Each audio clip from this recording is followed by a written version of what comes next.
আসসালামু আলাইকুম dear viewers, কেমন আছেন? ইনশাল্লাহ আশা করি ভালো আছেন। এই বৈশাখের এই দুপুরে জুম্মা মুবারক। আজ পবিত্র শুক্রবার, আজকে জুম্মার দিন। এই কিছুক্ষণ আগেই জুম্মার নামাজ শেষ হয়েছে, তার সাথে সাথে আমারও দুপুরের পাক কমপ্লিট হয়েছে। ভিউয়ার্স, আজকে রান্না করেছি আইল মাছ। গতকালকে দুটো বড় বড় আইল মাছ এনেছে। আইল মাছ রান্না করেছি আলু দিয়ে আর করলা দিয়ে। জানি না আপনারা এই আলু দিয়ে করলা দিয়ে খান কি না, কিন্তু এই গরমের মধ্যে আলু আর করলার কম্বিনেশনটা এই তরকারিটাকে অনেক সুস্বাদু করে দিয়েছে।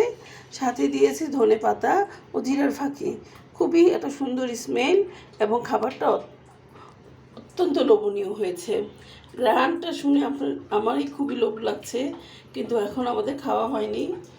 আর এখানে আছে লাজমা, লাজমা জানি বলে, সাজনার আরেকটা সাজনার মতোই এটা। সাজনা এটা রান্না করা হয়েছে, আলু দিয়ে রান্না করা হয়েছে। আমাদের বাসায় বিশেষ করে গরমের সিজনে এই সবজিটা সবাই খেতে খুব পছন্দ করে। আর মেয়েদের জন্য এই সাজনাটা খুবই ভালো, এটা খাওয়ার জন্য স্বাস্থ্যের পক্ষে অনেকই ভালো। খুবই নিউট্রিয়াস একটা খাবার, আর লোভনীয় তো বটেই।